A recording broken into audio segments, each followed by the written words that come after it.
This episode of Stand Up and Holler is brought to you by Thrive Fantasy. Come prop up on Thrive Fantasy this football season. Thrive Fantasy is a daily fantasy sports and esports app for player props.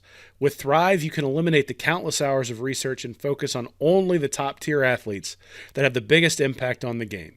Choose 10 out of the 20 available player props to build your lineup. Each prop is assigned a fantasy value for both the over and the under based on how likely it is to hit. Hit the most props and rack up the most points to win a share of the prize pool. Use promo code REACT when you sign up today, and you'll receive a 100% instant first deposit match up to $100. Download Thrive Fantasy on the App Store or Play Store or by visiting their website, www.thrivefantasy.com. Sign up and prop today.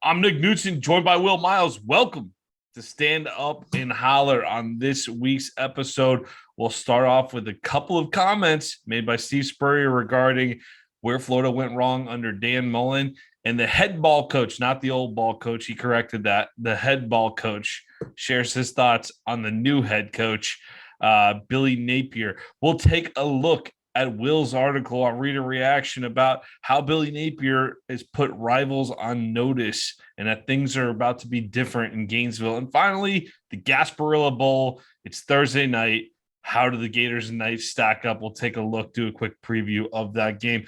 But we'll jump right into it with two bits here. Steve Spurrier on what went wrong with Dan Mullen. Last week, he appeared on the 95.3 WDAE, Ronnie and T-Crass, and he commented on what he thought went wrong under Mullen. He said, I thought it started going south last year. We played LSU at home, and Kyle Pitts had a little minor injury. He warms up before the game, and I don't know if the trainer or whatever said we should hold him out if we can. It reminded me of the NFL when you've already clinched the division and you hold some guys out late in the year. I just felt maybe it took some momentum away. We lost to LSU, about a 60-yard field goal there at the end. We played Alabama close. We're pretty good at playing Alabama close. We don't beat them, but we play them close. Then the guys opted out of the Cotton Bowl. That about sums it up as well as he can. Steve Spurrier. He certainly has a way with words, doesn't he? The guy, he's the only guy who could rip your program, and everybody's like, he's pretty much right. It's funny. I mean, I think we all felt that coming out of last year, but all of us hoped that was sort of an anomaly, and that COVID sort of, got everybody lax, and that there was such a limited time between the end of the season and the bowl game that you sort of understood. And that's the thing, is each of the things that went wrong in 2020, like every single thing alone, you could sit there and say, okay, I understand how that happens. Like the loss at Texas A&M, and then sort of the outburst, because let's be honest, A&M did have more fans in the stands than they probably should have that day in terms of making noise, given the COVID restrictions that were going on at the time. So the fact that Mullen expresses some frustration afterwards, okay, fine. And then you got the whole thing where he had planned on wearing the Darth Vader costume, I'm sure, the entire day, but you got the brawl, and he decides to come out and wear it anyway. And then you've got the LSU thing with the fog descending upon the game, which really did have an impact. You got the thrown shoe and all that sort of stuff too. But the Pitts aspect of it, I think, is something that's interesting, that the head coach would be, the head ball coach would be the one who'd pick on that particular aspect of the game, right? Where you walk in there expecting to win and tell your team we expect to win, and then hold out your best player when that win really gets you to the SEC title game in a place where you can get into the playoff. And then it's not all that thinly veiled there from Spurrier about the we almost beat Alabama. We never beat them, but we almost beat them. He does like to draw a contrast between himself and other Florida coaches who, Spurrier didn't seem to have much problem with Alabama, at least not all that often. But some of the other Florida coaches do, and he kind of likes to let them know that a little bit. So I don't know. It's interesting. At this point, he's basically a fan who sits there and sort of has a much better view than we do and a much better understanding of what's going on than we do. But his opinion doesn't sound that different from the things you've either been reading from us or listening to on various podcasts, guys like Matt Hayes and Andy Staples, that sort of stuff. It's that, it seems like Mullen lost the team a little bit last year towards the end of the year, the way everything went. And then this year, when they tried to sort of get it all back, they just weren't able to do it. Well, Spurrier was his comment regarding Urban Meyer's firing this week in Jacksonville was, let me correct the record and not lump myself in there as college coaches who couldn't coach in the pros, because I did pretty well with the Tampa Bay Bandits. And he proceeded to list off his record with the Bandits. So don't lump him in there with coaches who can't coach in the pros. But regarding the Dan Mullen era here, he said this past season in particular, he was asked about 2021. He said, we were all disappointed. I think the same thing. I think the thing that we were most disappointed in was the effort. Everyone can't win. We know that.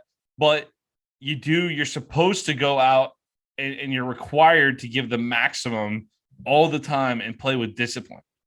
Things of that nature were lacking, and somehow or another we lost that. And that's what I think with Spurrier making this comment, he nails it on the head about the real reason that the program eroded.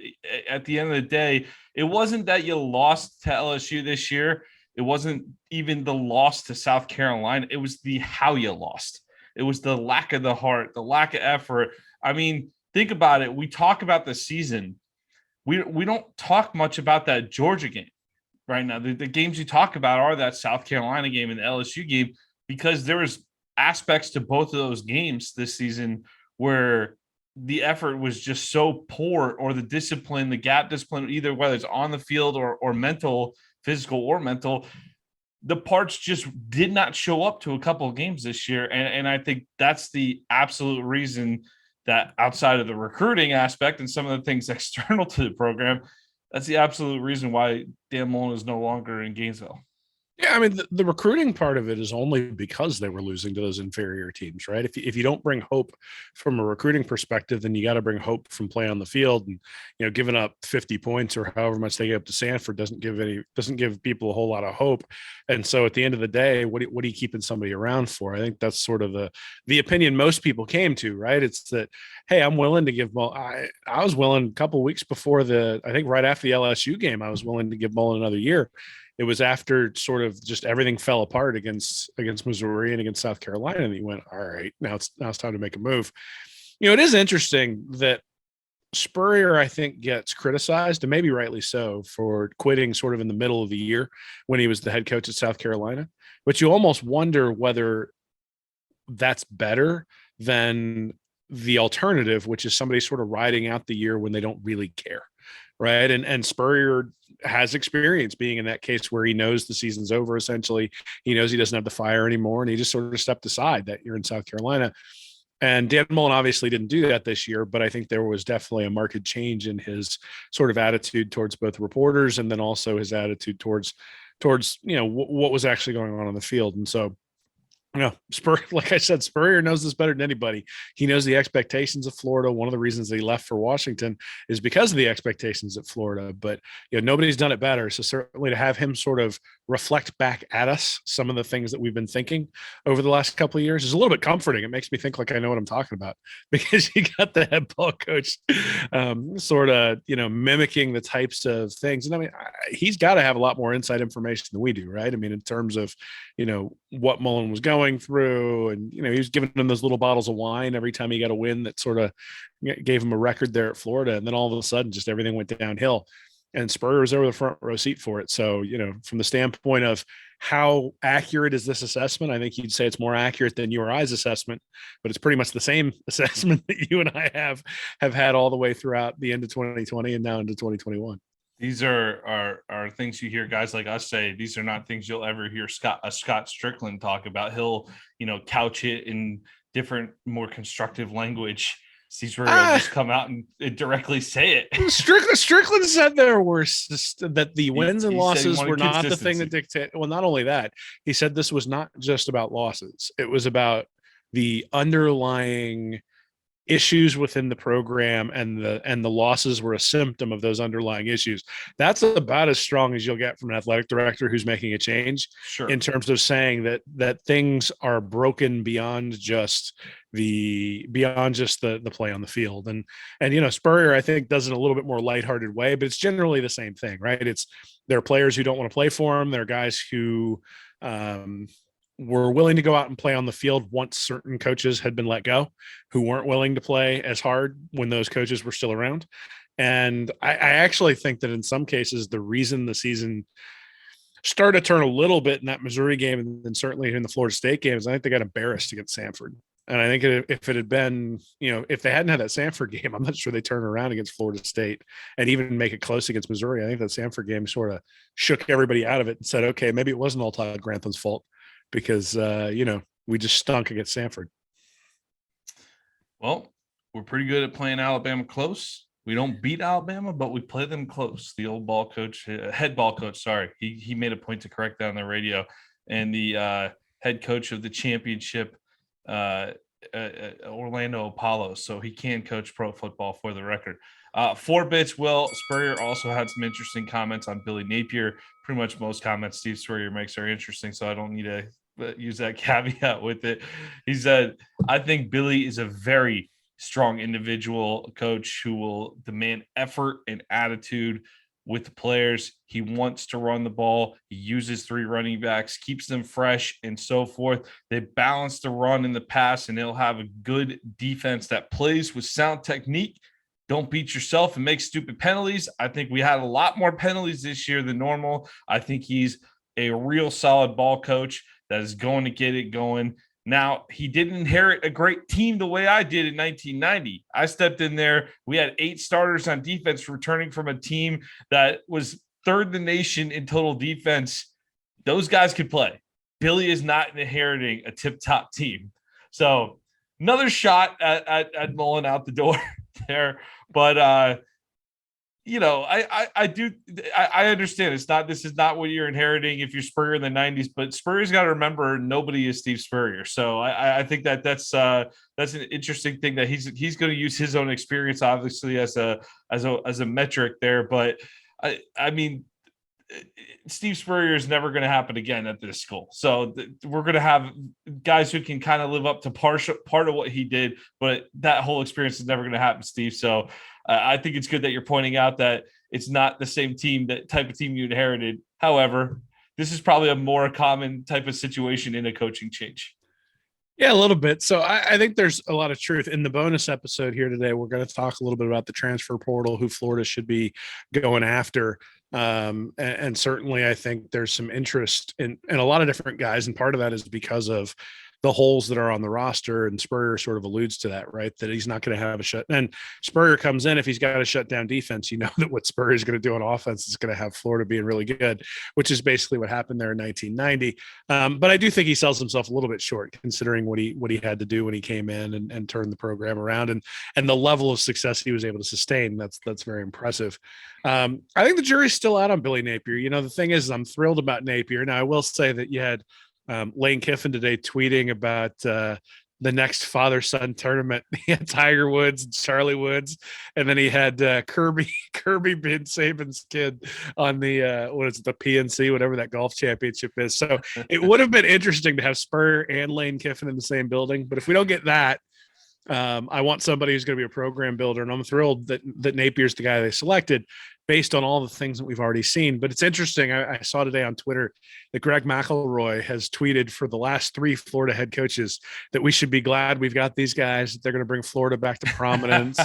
With McElwain, and then with Mullen, and now with Napier. And it's like, oh God, McElroy gave us a kiss of death. So, I think the big thing is going to be that both. It seems like McElwain and Mullen kind of embraced Spurrier in some capacity, but I don't know that they embraced him all the way. And I think Napier, because of just sort of his nature, seems to be the kind of guy who would sort of go, all right, yeah, give me some advice, I'll use it. And in some ways might also, like, if Spurrier comes in and draws up a play, he'd like run it the first play of the game just because he wants to sort of, as an homage to the coach or something like that. I could see Napier doing something like that. So Look, I mean, it's not a negative thing from Spurrier, but I don't know that it was a glowing endorsement other than he's sort of setting him up again the same way Napier did when it came to recruiting, right? You lower expectations for people and then you over deliver as opposed to the opposite, right? You come in and you start talking about the Gator standard and relentless effort and bringing championships to Gainesville. And I think everybody loves hearing that. The problem is when you don't get there, then everybody throws that back in your face. That's sort of what's happened the last couple of years with Mullen, where people have. Does that matter though? Because said or unsaid, that's the goal. Sure, I mean it's the goal, but Napier at no point has said. I mean, he said championships are that he wants to build a championship program, but he's also talked about being patient. There has been nothing, and I think this is sort of it's interesting. I can't remember who it was. I think it was the Iowa State coach when they asked him about winning championships. Yeah, and he was like, I've never said anything about championships. I just want to get better day by day, all sorts of stuff. And that really stinks when you're in your like your 8th year at a university and you're saying, I only care about getting better. But when you first come in, I think that's actually what you want to hear, right? You want to hear, we're going to set this thing up to be a long-term sustainable program, and this is how we're going to do it. And, certainly they've already started bringing in the army of analysts recently and stealing a couple from Georgia or stealing one at least from Georgia has been kind of amusing, but jury's still out. And I think the jury is still going to be out on Napier for a while. I don't know that the interesting thing I think will be is from a recruiting perspective, he and Cristobal are basically right in the same place, close to the same number of recruits, same overall ranking. It'll be interesting to see who ends up higher at the end of the early signing day, or I'm sorry, at the end of National Signing Day. And then, we're going to know from a recruiting perspective coming up in like July, August, September. But I don't know. The idea that the old ball coach is really going to, or the head ball coach is going to want some guy who's balanced and runs the ball all the time doesn't really strike me as it doesn't seem like that fits with his personality. But maybe his personality is he wants to see Florida win, and he doesn't care how they get it done so long as it's a guy who builds the program into something sustainable. I do like how Spurrier's I like the idea of Spurrier kind of rolling around the office in some like golf shoes, just like in between, kind of stop by the office for about 45 minutes after he golfs 18 in the morning or something and pops his head in. Hey, what's going on today? What are we doing? I like the idea of Spurrier just kind of hanging around there and really just dropping a line or two. And, maybe the coach just smiles and nods type of thing, or maybe he really does embrace it, but Spurrier's just going to go about his day the same way, no matter what. I have a feeling that's how that works. I really don't know, because I don't think you can get this out of your blood once it's in your blood. Like, I think Bill Belichick, even after he retires, is going to love watching film. It's sort of like the athletes, right? You get the athletes who are out there and they know it's time to hang it up when they don't want to put the work and the effort in that's necessary to sort of maintain their bodies and be able to stay at the highest level. That's why Brady is going to be able to play till he's 50, because he's willing to put that kind of work in. But most guys aren't willing to put the work in because the work gets more and more and more, and the performance that they get back for the work gets less and less. I think as you get older as a coach, that's sort of the same thing. But I guarantee you that if Spurrier gets invited into a film session, he'd love to go in there and talk ball with somebody. You know what I mean? Like, I don't think he wants to do it every day of the week. I don't think he wants to burn the midnight oil. Heck, he didn't even want to do that when he was at Florida. At least that was the reputation, right? Was that he'd be out on the golf course. There's that story of him and Stoops are out in the ocean, like before a Tennessee game or something, where he's out in the ocean, sort of telling, hey, Bobby, I bet you the other coaches aren't doing this. And, so the reality is that, Spurrier is sort of a savant anyway, but I guarantee you he likes showing people he's a savant. He seems to be that kind of guy, which is part of why we love him, right? Is that he is a savant. He doesn't mind telling people that he's a savant too. So anybody who doesn't lean into that experience, I think, is missing something. Like the fact that McElwain just seemed to sort of ignore him was a real issue when it came to like the fan base. The fan base is willing to forgive a lot if you embrace the history. And the fact that he wasn't really willing to embrace that and wasn't willing to take advice, especially when the team was struggling, was a big part of where I'm sure that some of the old timers turned against him a little bit. Yeah, I'm looking forward to the 14-word title for Steve Spurrier in the Billy Napier era here. He can maybe he could focus him on one opponent. Like he just studies Georgia all year for Billy and gives him his Georgia notes. Oh my God. Maybe he could study Alabama so we could actually beat him rather than just almost beating him. Yeah, just let him focus on Georgia and Alabama, and so we're not close. We actually get over that hump. All right, let's move over to 6 bits here. Will, you wrote a good article this week, man. Napier the recruiter versus Napier the man. There was a section in there about both those, but really, you had a short statement on Billy Napier's early returns in recruiting. It just feels different. I think that sums it up very well. You opened the article with that. I thought it was perfect. And you first started with Napier the recruiter, and you talked about how at Louisiana Lafayette, Napier's classes just continually improved over time. Why does that matter coming in here to Florida? Obviously, you want to see things improve over time. You talk about that bump class, but what about that do you want to see a few years down the road here? Well, I think it matters because he started out at Louisiana as the 5th rated team in the conference. So he came in that transition class and was not out recruiting everybody at Louisiana like from go. And pretty much nobody does in that transition class. The transition class doesn't tell you a lot about the guy as a recruiter. It tells you about his ability to scramble and sort of bring in people who the previous administration already had and maybe build relationships with those guys quickly. But oftentimes what happens is those transition classes don't really turn into a substantial portion of your program. Now, the interesting thing is when you go back and actually look at that transition class for Napier, a lot of those guys turned into really good players for Louisiana. I think there were 5 of them on the all Sun Belt team this year from that 2018 class. Now, there were also 4 or 5 from the 2019 class as well. Mm-hmm. So he was able to sort of meld that transition class and the bump class. But that was sort of a different model than what we've seen in the past where you had Spurrier where you had Saban getting a couple of guys from the transition class and then like 8 or 9 guys from the bump class who turned into all SEC players. But the significance is that he was then the number 1 rated recruiting class in the Sun Belt for the next 4 years. And if you sort of translate that to Florida in terms of just pure numbers, right? I mean, he went from an 80.01 on the 24/7 in his transition class to an 81.81 in the bump class. And what that would suggest is if he ends up around a 90 at the end of this year, he's going to end up around a 92 after his bump class. And that'll put him pretty close to that first tier. So the recruiting this year, especially, but for the most part, is now divided up into tiers. So you got Texas A&M, who's just kicking everybody's butt on the recruiting trail. You got Alabama. So A&M's at 94.2. Alabama's at 95. Jimbo says NIL deals are legal now, but they've been around for a while, apparently. Yeah, well, that's why he recruited at Florida State. Makes sense that Jameis went there. So we got – but anyway, so you got tiers in the recruiting, right? You got A&M, Alabama, Georgia, and Ohio State are above 92. And then the next level, it drops down to Texas, Penn State, Notre Dame, and North Carolina, where they're somewhere between 90 and 91.5. And so if Florida can get up in that 92, 93 space overall in its average player ranking, is using 24/7 Sports, then – that means that in his bump class, he's going to have a top 4, top 5 class. And that's what we've sort of been clamoring for ever since Dan Mullen or even Jim McElwain took over, is somebody who could recruit at that level. And so what this says is that his ability to improve from that transition class to the bump class and then continue improving.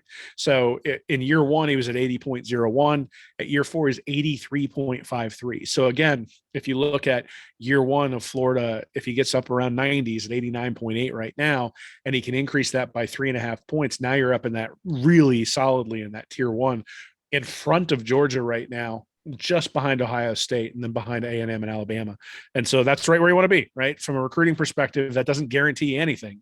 But if you can put yourself up there, then you're going to have enough talent where you're able to make mistakes against the Missouris and Kentuckys and South Carolinas of the world. And it's not going to matter because at the end of the day, they're going to make more mistakes because you're going to have athletes out there who can dominate them. And so I think there's some evidence from Napier's previous stop that he has the ability to potentially turn the recruiting aspect of Florida around. And when you start combining that with all of the support staff that he's bringing in, all the stories you hear about how he builds relationships, and then the way he was able to close before early signing day with Kamari Wilson and with some of the other guys there, I think, you got McClellan, he was able to stay there. You've got Shamar James, he was able to bring back into the fold. You've got Devin Moore out of Naples, be able to flip him from Notre Dame.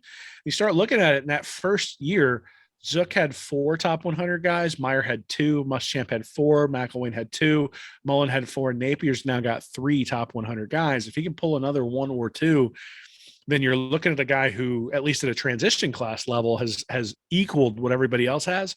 But I'll be honest, he had a lot less to work with when he started because guys had already started to decommit from the Florida program before Napier even came into the fold. And I think some of the guys didn't necessarily want to do the work that was necessary in order to please Napier to come into the fold. And so they lost a couple of guys there too. So there's still an opportunity for this class to be pretty good. Like I said, it'll be interesting to compare him next to Mario Cristobal at the end of early signing day this year because they're right around the same point. But it'll also be really interesting to compare him to Mario Cristobal 3 years from now, right? And the question I have is going to be if he only signs 16, 17, 18 guys, how many of those guys become contributors, not necessarily even starters? How many become contributors? How many are valuable on special teams versus how many show attrition out of the program?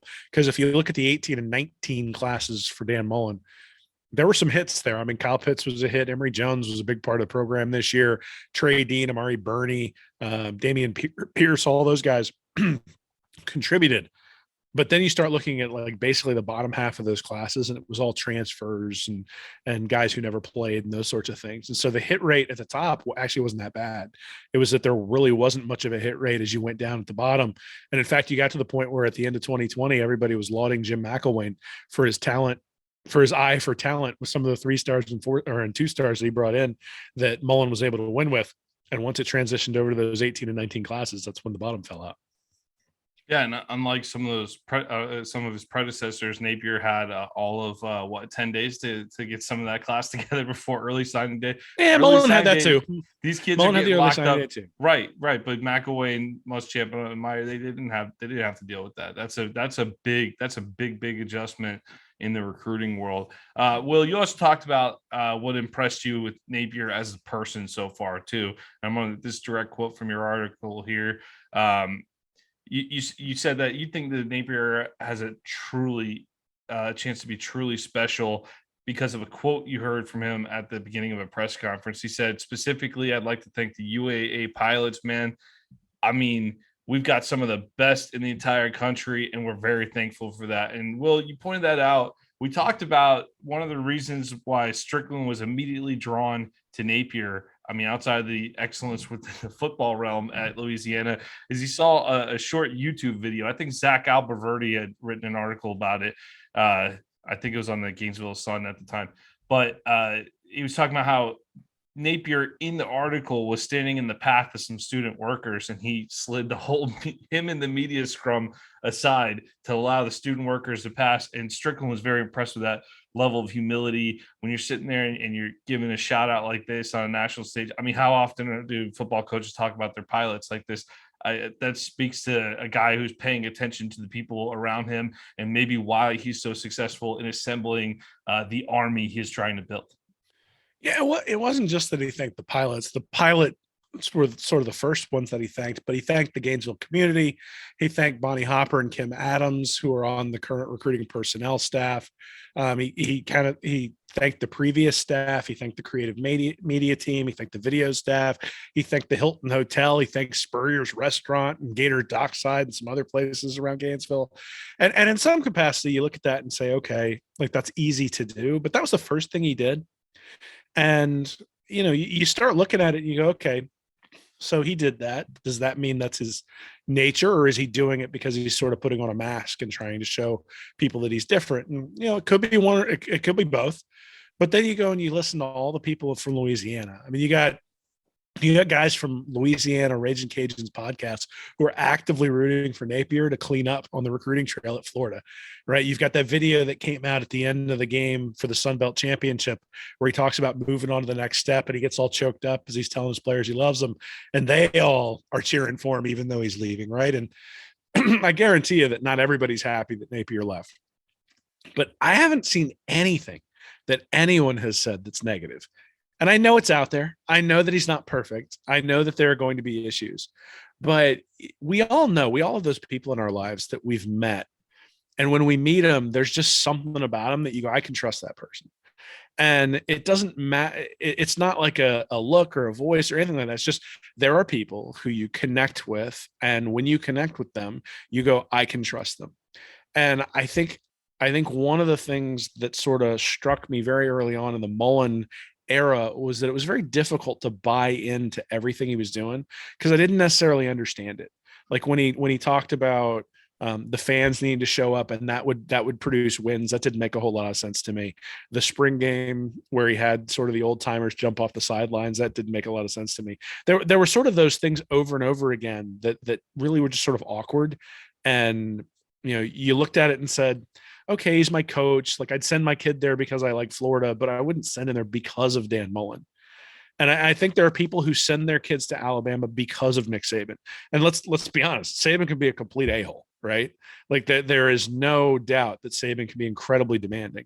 But I think at the end of the day, guys who play for Alabama feel like they are a part of something that's bigger than just Alabama, even that it's part of being Saban's Alabama.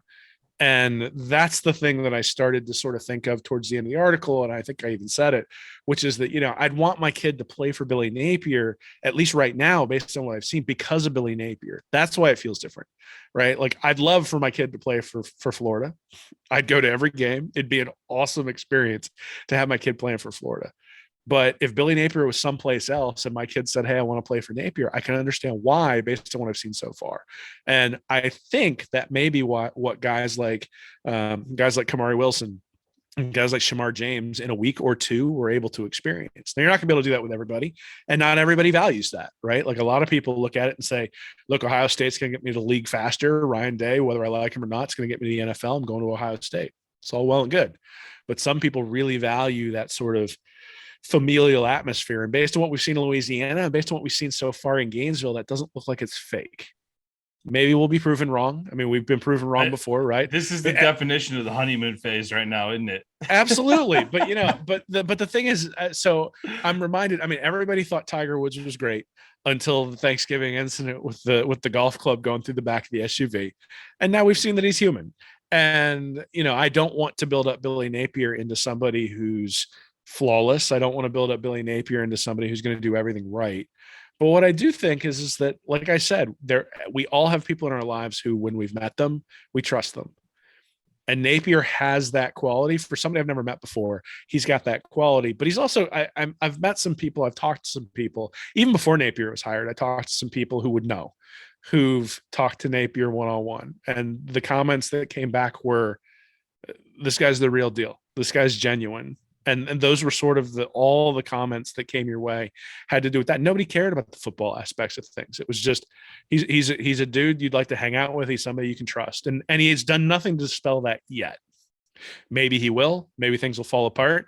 Maybe if he's unsuccessful at Florida, like the Dr. Jekyll and Mr. Hyde, the Mr. Hyde will come out. Like, who knows, right? I mean, we don't know him well enough. Nobody knows what's going on back in his head. But at the same time, it feels different. And I think it's okay to say it feels different, and that it's just markedly different from what we've had over the last decade or so. And really the last 20 years. I mean, you sort of think about it. Like, I think Spurrier, in a very different way, Spurrier had that same quality, right? That I think we all trust Spurrier, that he has the best interest of the University of Florida at heart. And that if it came down to him sacrificing or the university sacrificing, he'd sacrifice. And, when that finally wasn't the case, I think that's kind of what happened when he left, right? When finally it got to the point where, hey, the sacrifices I'm having to make from a quality of life perspective and criticism and how I feel and those sorts of things are getting too much. It's time to leave. It's time to move on. Urban Meyer obviously was great, but I don't think anybody in Gainesville holds him in the same regard that they do Steve Spurrier. And I think that has a lot to do with just, people trust Spurrier. Now, Spurrier's got a 50-year history here, right? Heisman Trophy, all that sort of stuff. But it's just interesting. It feels different to me.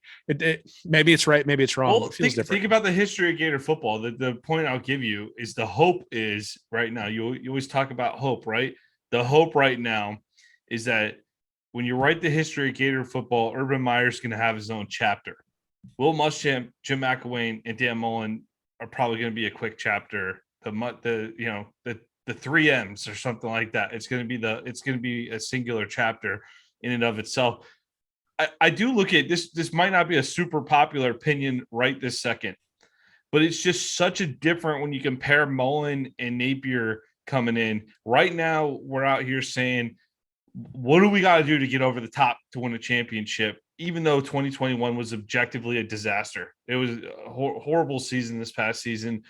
every, kind of a Murphy's Law type of deal. What could go wrong will go wrong. And I look at what Dan Mullen did prior to that, though.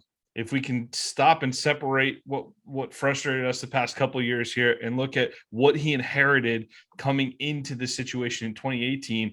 You remember 2018? He's doing the goofy dad dance on the sideline while Felipe Franks is rolling his eyes.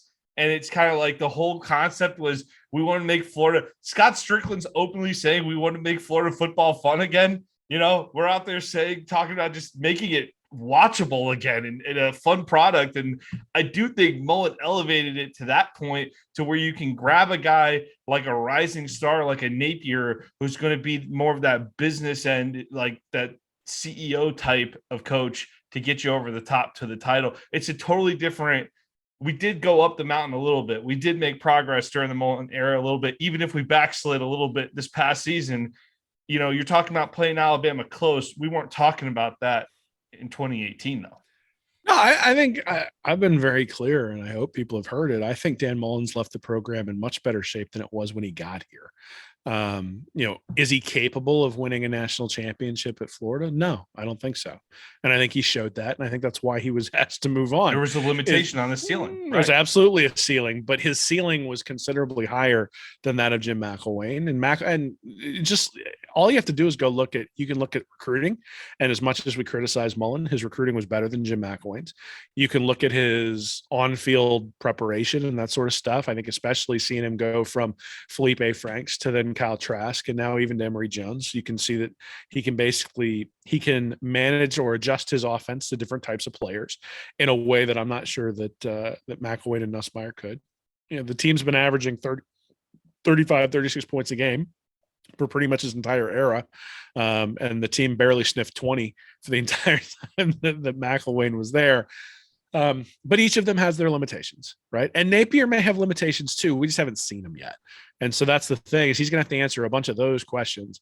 But it's the series of tests, right? Well, we haven't seen him yet because he's perfect, Will. That's right. So there you go. No, I think it's interesting because you look back at an era like the Mullen era and you go, okay, that thing there is indicative of something I saw 4 years later. And the theme then makes sense, right? We tell ourselves a narrative to say we've seen it from the beginning.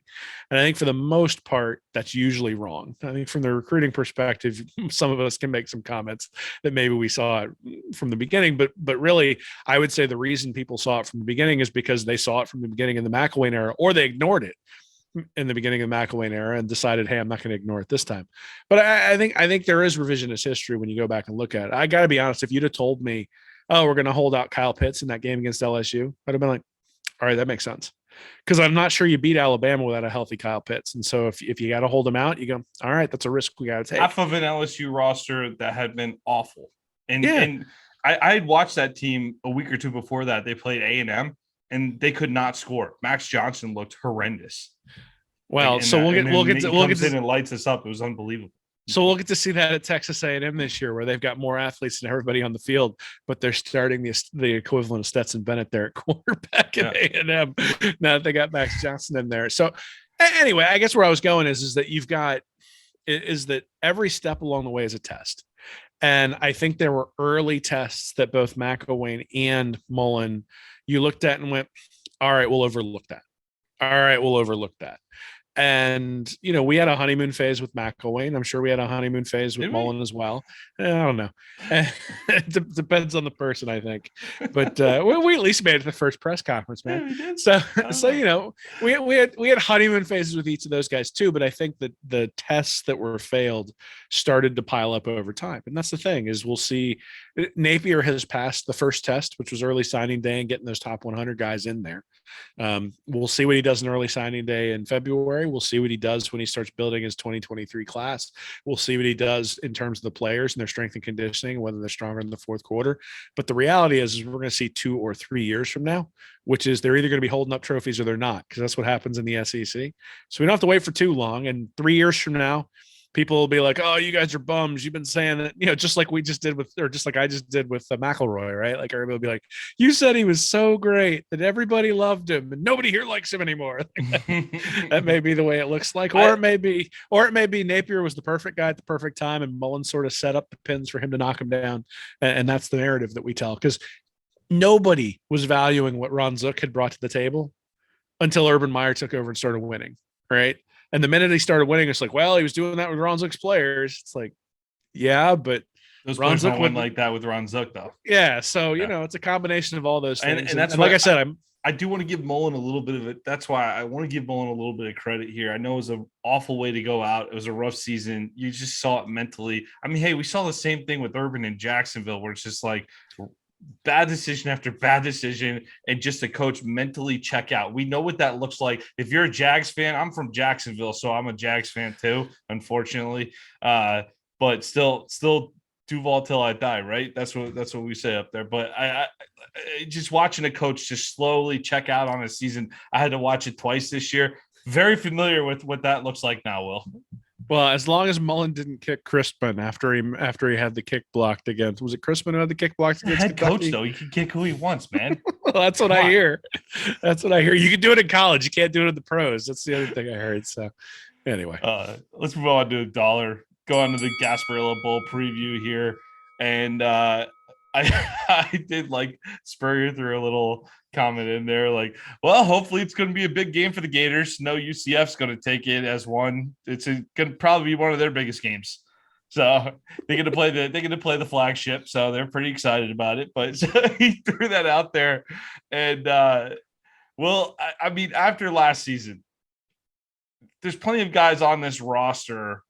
The first and immediate question you take going into the game is this going to be a team that comes out and is motivated to play?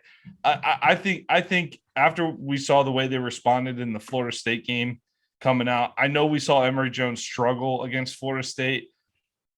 Emory Jones, he gets one more act as the Gators quarterback. He's announced he's going to enter the transfer portal. And I think there's going to be a lot of camaraderie on this field with a group of guys who have been through a lot together this season. And I'm expecting a solid effort for the guys who are showing up.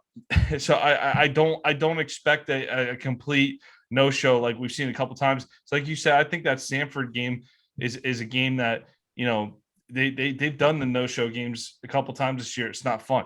You got a lot of guys who are either on their way out the door, or some young guys with the opportunity to put some film on display for the new coaching staff.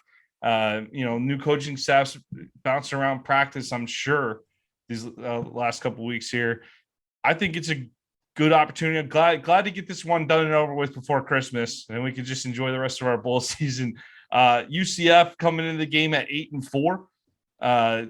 It was a quiet 8-4 because they lost 3 out of 4 games in late September, early October there, and they bounced back. They finished strong. They lost Dylan Gabriel, who was their starting quarterback, now transfer portal to UCLA, and Mikey Keene comes in. He's a freshman, I believe. Mikey Keene there for UCF, but UCF, they've had pretty much a below average passing attack this year. They're only averaging a little more than 200 yards a game, but their rushing attack's been close to 200 yards a game, and that's been the strong suit. So if the Gators, I'm sure UCF's going to come out and run some counter plays. I'll put it that way. But if the Gators can shut down that run, I think they got a good shot at really slowing the Knights down on Thursday night in the Gasparilla Bowl, Will. Yeah, I mean, we'll see. There's going to be a lot of guys out there we haven't seen before, right? I mean, Chris Bogle's been one of the main backups for Brenton Cox, and we'll see who else is out there. I'm sure we'll see some. Yeah, I'm sure we'll see some of Princely, Human Mullen. I'm sure we'll see some more Desmond Watson. Hopefully, we'll see some stuff more at defensive tackle. But I think the big thing is you look at UCF brought in Isaiah Bowser from Northwestern, and he's been their least effective running back, but he's been in true Gus Malzahn fashion, has been the guy who's gotten the most attempts. So he's averaged 4.5 yards a carry, 123 attempts. You got Johnny Richardson, who's really the threat here, 101 rushes for 693 yards, so almost 7 yards an attempt. And then Mark Anthony Richards, 48 rushes for 309 yards. So when you start thinking about the guys you got to watch out for behind the line of scrimmage, you're really talking Richardson and then Richards. From a quarterback perspective, Mikey Keene, 64% completion percentage, but only averaging 6.3 yards per attempt.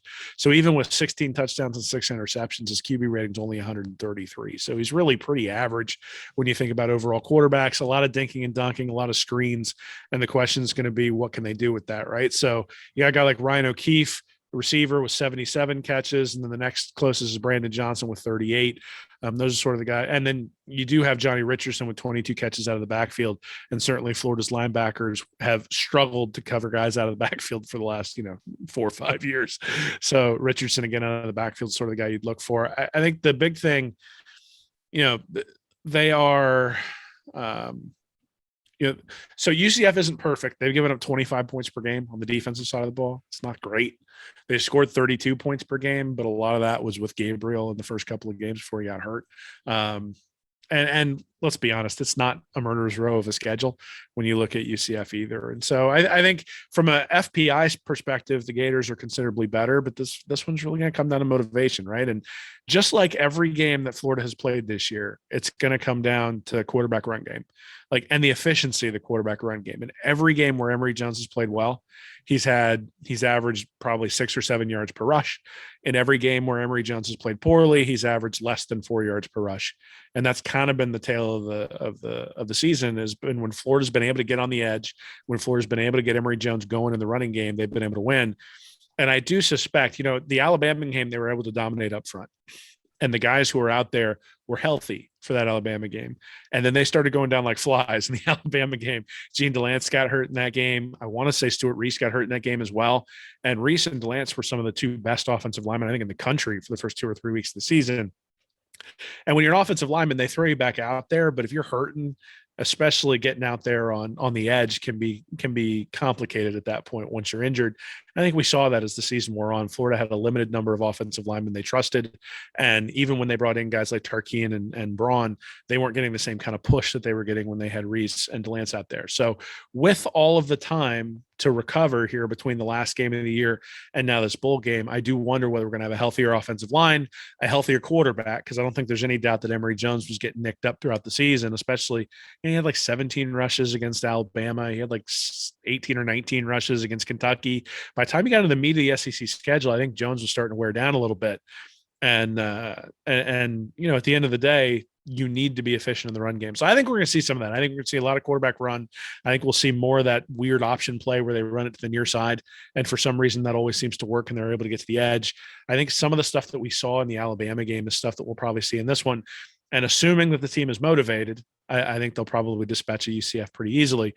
But obviously it could turn into a dogfight if the guys go out there and just aren't ready to go. And considering how much the Florida defense has struggled with the full complement of players, I am interested to see how they play with a lot more younger guys out there. I do expect we're going to see a lot of some of the younger guys out of necessity, not necessarily because they earned it, but given what we know about Florida and seniority and how often they played guys, I wonder. I wonder how much these young guys deserved it. I mean, you might have had young guys out there who were ready to go and just didn't get the opportunity, and we'll see. I want to see them have some fun in this game. Really be into it, get into it early. Let's see a throwback pass or something early on. Let's have a good time with this game and really keep our heads in it. We're not doing an Oklahoma Cotton Bowl no-show. Can't do that again. I mean, these guys are coming back next year, and they want to play for a guy like Napier. They need to really have their heads on for this game. And I think that you take this game seriously, you treat every game seriously. That's part of the reason why the previous coach isn't here anymore, is that approach did not occur. I kind of shrugged it off last year with the Cotton Bowl, and I was kind of, I obviously was annoyed with how we played in the Cotton Bowl. I wasn't happy with it. But when Mullen came out and said, it wasn't really our team, I'm like, yeah, he's kind of right. But what does it really matter at the end of the day? We're going to talk about this game in 20 years, but you see how it matters because it carries on. If you create a load of negativity, it carries on with you. On top of that, UCF has probably one of the most unbearable set of fans on Twitter. And I don't want to listen to UCF fan. I don't want to listen to it. And I don't want to have to be sitting there listen to them talk about beating a Gator team that's down this year. I don't want to listen to it. So if we can, just like with Florida State, where they were feeling all nice and good coming into that game with Gators, so they're feeling right coming into that game. Oh, you know what? We're going to sneak into that bowl game. We're going to get that win. We're going to sneak into it. Florida State comes in. They take their medicine. They go home. They then proceed to lose the number one recruit in the nation. It hasn't been a good few weeks for Florida State, has it? You set the tone. These games, every game matters. Got to have that attitude. Got to have that approach. We didn't take it last year. Let's take it right now. Let's finish strong with some of the guys who are exiting Gainesville too. Yeah, there's a couple aspects there I think that are interesting. One is that these guys for UCF, you suspect they're going to be chirpy, and maybe you get especially early. Yeah, and I think that's the wrong move. I think if you're Gus Malzahn, you're like, shut up, don't say anything, don't piss him off, and then hit him in the mouth. Hit him in the mouth on the field, but don't say anything to tick him off. And I'm not sure they're going to be capable of doing that. The other thing is half these guys know people who went to UCF and have probably been hearing about it the entire time they've been preparing from their friends and family and all sorts of stuff, because their friends and family all are going to have to hear it from the UCF fans as well. So I think in some capacity, UCF being the bowl game this year might be an advantage over some random Big Ten team that they might have played in this game in the past. The other thing is that, for the guys going to the NFL or for the guys who are going to transfer out afterwards and things like that, okay, you want to put something on film because of where you're going next. So there's motivation there. But the guys who are staying, I guarantee you Napier is going to be looking at this film. And so you're sitting there going, if I'm a guy like Desmond Watson, if I'm a guy like Jaquavian Frazier's, if I'm a guy like Antoine Powell, if I'm a guy like Xavier Henderson, if I'm a guy like Corey Collier, or if I'm a guy like Lorenzo Lingard or DeMarcus Bowman, like this is my opportunity, right? Mm-hmm. It's my opportunity to show the new staff how hard I'm willing to work during bowl week. In a time that really could be meaningless, but I'm going to work. I'm going to get better. And you look at these extra practices with the old staff, where the new staff's coming in and more worried about recruiting and all that sort of stuff. What's it really worth? Well, the thing that it's worth is you get to see effort, right? You get to see, did people prepare? You get to see, do they love football, or are they just using football to get to where they need to go? And look, I don't hold it against anybody who's using football to get to where they want to go. I think it's an awesome thing if you get things out of it, from a money perspective or from a life perspective or just from a degree perspective, and you're able to sort of move yourself up in life because of your ability to do that. But at the end of the day, when it comes to the program, Billy Napier's going to be watching. So, if Desmond Watson comes out there and he's dropped 10 pounds since the end of the year and he looks like a space eater on the inside and UCF can't run against him, hey, that's going to stick in Napier's head when they're doing workouts this spring and when they've got spring practice. And, a couple of mistakes will be overlooked because the first impression was that guy worked hard, that guy cares, or whoever it is, right? Donovan McMillan or Human Meelan or any of those, Mordecai McDaniel, any of these guys who are sort of younger, who didn't get on the field a ton, but you suspect would have liked to have gotten on the field a lot, especially considering some of the shortcomings that Florida had on the defensive side of the ball. So those are the two things. I think the chirping from UCF and the familiarity with all the guys, like these are guys they played against in high school. And they aren't going to want to hear about it when they go back, that they're the only Florida team that lost to UCF and those sorts of things. So I think there will be motivation. Now, the one thing I will say is that Florida may play really hard and they're still incredibly inconsistent. And I don't think the inconsistency is going to get fixed. The question, but you can also say that about the coaching staff as well. Like, are they going to actually play Dameon Pierce when Pierce rips off 5 straight runs for 50 yards and then you go, go sit on the bench again. We're going to bring somebody else in. Is that going to happen again? Maybe not. Are they going to have penalties at inopportune times? Probably, because that's what they've done all year long. Couple turnovers. Book it. Yeah. I mean, the issue is that they've been inconsistent all year, and that's been one of the things that's been the calling card of the team is the inconsistency. So, whether they win this easily or not is probably how much they're able to concentrate and avoid those simple mistakes. But I would expect a few of them. And because we've seen them all year, and that's sort of the converse of it is, I don't think in most cases the guys have ever stopped trying. I think you can point to a couple of games where maybe you'd say, okay, they did, but like the Missouri game, I don't think they stopped trying. I think it was the inconsistencies that led to that loss. You think about the Georgia game, I don't think they weren't trying. I think it was the turnovers and the inconsistencies that led to that loss. I think you say the same thing about LSU. They were trying. It was just, the inconsistencies led to that loss. And so are those inconsistencies going to come bite them again? Or will they have fixed those or at least made those better over the course of these bowl practices and getting ready for the game and that sort of stuff? That'll be a big thing. If you see a false start on the first drive, you should probably put some money on UCF, I guess is what I'm saying. Yeah, I honestly wouldn't touch this game at all. So I'm hoping we go out and play well, but tell me UCF doesn't have a shot. I don't know. I hope I'm wrong. I hope I'm wrong. I hope it's something where we go out and we bury them early and it's not much of a game. I'd very much like to watch that. When they made the Birmingham Bowl before McElwain came in, Will, we saw Jim McElwain on this. I don't know if he was on the sidelines necessarily, but he went up in the booth with ESPN, did a little interview. You anticipating Billy Napier doing the same? I would Get a little airtime. I would anticipate that the Florida head coach will find a way to get his message out to people as the game goes on. Yeah, is that game with McElwain? Is that the one where Adam Lane had the issue when he was running for a touchdown, or was that? Yeah, okay. Yep. I was, but we got the win. We did get the win, so that was good. All right, that's another episode of Stand Up and Holler in the books. One more Gator game to enjoy this season before we head into the Christmas week here. Will, you got any big plans for Christmas? Staying home? Going anywhere? I'm staying home. People are like, "You're not taking time off of work?" I'm like, "No, it's the quietest time of the year. Nobody's in. I'll be able to get caught up. It'll be great." So I'm actually looking forward to, there'll be a few days off in here and there, but at the end of the day, just getting caught up on things and basically catching up on all the things I missed while I was gone for Thanksgiving. It'll be nice to sort of stay at home. The staycations as you get older and have more kids become better than going someplace. That's for sure. Staycations are the move, man. I'm doing the same, staying home and just going to enjoy the week here. So got the Gators coming to town in Tampa area here in a couple of days, obviously. So I'll be out there at the game, enjoying that. So everyone else out there, we want to wish you a Merry Christmas this week. Hope everyone has a great week. Let's go beat UCF, get one more. Let's finish with that 7-6 record. Get another winning season on the books in the school history. Don't need 7-6 looks a lot better than 6-7. Let's get that done. So enjoy the game, beat the Knights, go Gators. Please subscribe to Read and Reaction and check out our website. We'll keep having articles, and we'll be back next week with more Stand Up and Holler. For Will Miles, I'm Nick Knudsen. Go Gators. Thank you for watching this episode of Stand Up and Holler. Be sure to subscribe to the Read and Reaction YouTube channel. Join our Patreon community at Read and Reaction for bonus content each week.